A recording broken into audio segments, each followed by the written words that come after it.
Making sure that you feel important and that you are getting your needs met in a healthy relationship is often one of those things that we just take for granted.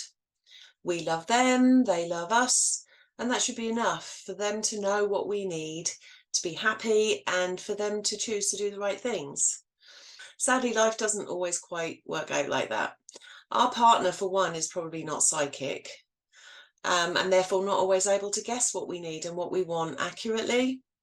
And secondly, they have an equal right to get their needs met, and they may well conflict with our needs.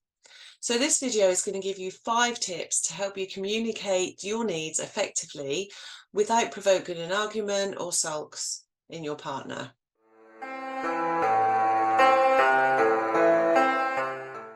So the first thing we need to be aware of is about learning to educate them rather than accusations or demands.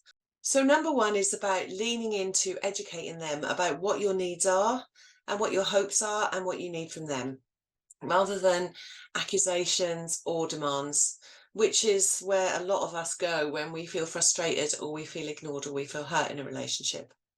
So let's start from a place where you know they love you and you know that they have your best interest at heart.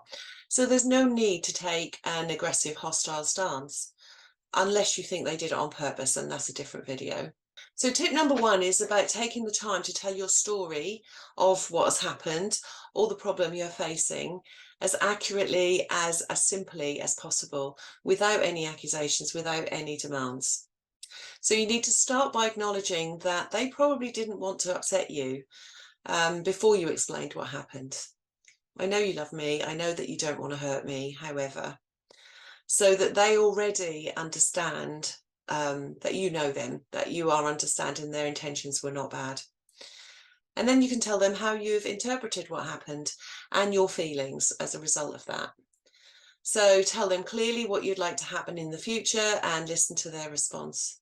It's very important that this is a conversation, not just a throwing information and accusations at people. I remember a time in my own experience when I went to the fridge and there was an empty milk bottle sitting there and I was gasping for a cup of tea. I love my tea. So I just felt frustrated and hurt and let down. And my response was to use sarcasm, because that tends to be where we go. Oh, I see we're out of milk. True, but not what I needed to say. I'd left him to try and interpret my complaint and to automatically know what he was supposed to do, and respond to my rules accordingly. But he didn't, and I felt worse. I had tried to manipulate him rather than just telling him what was actually true for me. So now, even though the sarcasm is quite fun, sometimes it doesn't get the result I wanted. So now I would just say, oh, I went to make a cup of tea just now and the milk's all gone. I know you didn't mean to upset me, but what I'm telling myself is that you couldn't be bothered to get more milk or didn't care if I was disappointed or put out in some way. And that's left me feeling a bit sad. So in future, could you get more milk if you use it all or see we're running low? And if we both do this, we'll all benefit and we won't run out of important things, okay? Now listen to their response and try and hear the message they're trying to give you. Focus on understanding their story.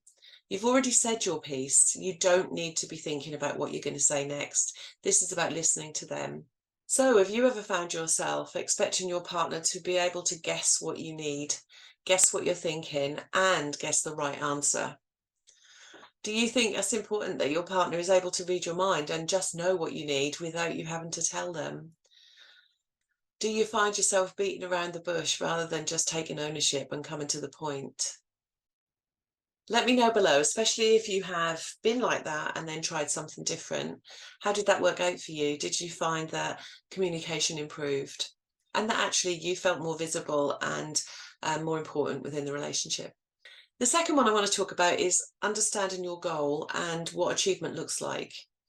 Because sometimes in relationships, we just look at this focus here. I remember working with perpetrators of domestic abuse, that quite often their goal going home from work was to have a very peaceful evening with their partner and kids. And what ultimately happened was that there was a huge row and everything went pear-shaped and they had a miserable time. So think about what it is you want to achieve. Be clear in your own mind what that thing is. Is it to get an apology? Is it to try and make your partner feel bad in some way? Is it to feel powerful and regain control? Or is it to try and make sure you can have a cup of tea when you want one? The third one is about remaining positive in your own head. And this is about remembering that they love you and they're not out to get you. This is not a competition. So by remaining positive and seeing the event or problem as a result of them being human and flawed, like we all are, rather than them being out to get you, you're more likely to provide an atmosphere where you can work together to solve the problem and reach a mutually satisfactory outcome. Accusations, negativity or sulking will provoke defensiveness or anger in the other person. And at that point, no one's going to get what they want. No one's going to be satisfied at the end.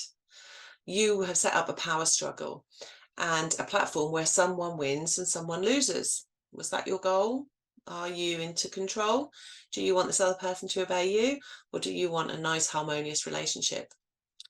Remain curious and remember that they love you and have no evil intent towards you.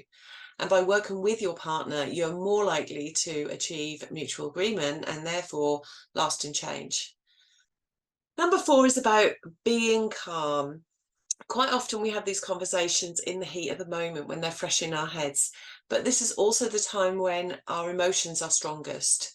And so not a good time to have a compassionate and engaging conversation. When you're feeling angry about something, you are much less likely to understand the other or even attempt to understand the other person's point of view. So wait until you and your partner are both in a relaxed place where you're feeling calm and you're able to focus. Number 5 is accepting that you may not be heard and that things may not change. When this happens, it's really important that you try and understand their story. What's going on for them, which may be getting in the way of them listening? Do they usually listen with care and attention? If not listening or showing care about how you're feeling and what is going on for you is how they usually are, then maybe you need to consider your position. Please do contact me via my website, which is linked below, if you need to discuss this further. And finally, as humans, we tend to have a greater emotional response and to remember criticism far more than we do positive comments. And to remain okay, we need on average 5 to 7 positive comments for each negative one that we hear. Okay, so if you look in a relationship, if you are constantly picking away at small things like there's no milk in the fridge and calling your partner an idiot for it, or you don't care or whatever, then that's the impression that they're going to get of this relationship. It's not going to be happy, safe thoughts. It's going to be those critical ones. So please do remember to tell your partner that you're proud of them when they do something well, that they have done something that has left you feeling loved and cared for, or even flattered. Tell them you love them and the benefits they bring to your life on a regular basis, so that if you do need to bring in some of these challenging behaviours, you've got a really good foundation to do that on. That way they will be able to cope with the more difficult part of the relationship better, and it won't do as much damage. And one last thing, own your own stuff. Try to avoid saying you, and stick to lots of I's. I thought, I experienced, I felt, I would like, because that way it's about you and they don't feel as under attack. Well, that's all for today. Please do remember to subscribe to my channel and click that like button. Until next time, please do keep yourself safe.